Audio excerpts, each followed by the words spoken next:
आपके फसल में बहुत सारी समस्या आती होगी। पहला है झुलसा, दूसरा है कम क्षमता। देखिए, सूखा सहन करने की कम क्षमता।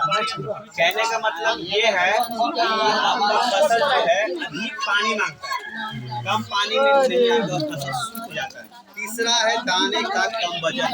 कहने का मतलब है कि आपका जो दाना होता है, फसल का दाना होता है, वो कम वजन मतलब पतला होता है, मोटा नहीं होता है। तो इसका ये भी परेशानी है। और गिरने की समस्या, आपके धान में जो बाली होता है पकने के पहले ही गिर जाता है, समस्या आता है आपका।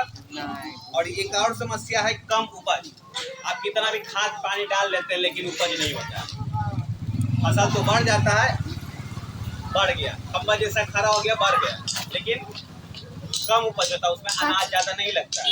और एक है ब्लास्ट रोग। ब्लास्ट रोग कहने का मतलब है कि साफे आपका जो है ना धान बाली गिर जाएगा। तो देखिए, ये सारी समस्याएं आपके फसल में आती होगी, आपको पता ही होगा, ठीक है। अगर ये सारी समस्या आप अपने फसल में नहीं चाहते हैं तो एडवंटा 8283 धान लगाइए। एडवंटा 8283 धान लगाइए।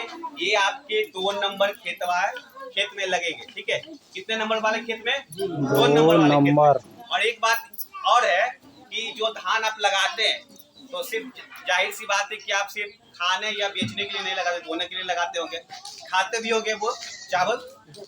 तो कभी कभी होता है कि चावल जो खाते हैं, जो फसल लगाते हैं और वो खाने के इस्तेमाल में लाते हैं, तो क्या होता है कि कोराई जैसा लगता है, स्वाद अच्छा नहीं होता है। कभी होता है ना, कभी कभी हम भी कोई चावल खाते हैं तो उसका अच्छा नहीं लगता है, स्वाद कोराई जैसा लगता है। तो उसका एक ही इलाज है कि एडवांटा 8283 आप लगाते हैं तो आपका धान खाने में स्वादिष्ट भी होता है, ठीक है, गिरता भी नहीं है और स्वादिष्ट भी होता है। और ये जो फसल है एडवांटा 8283 118 से 122 दिन में तैयार हो जाता है। 118 से 122 दिन में पककर ये फसल तैयार हो जाता है, ठीक है। और ये 2 नंबर वाले खेत के लिए है। तो चलिए आगे गेम बढ़ाते हैं। इधर से कोई भी आइए।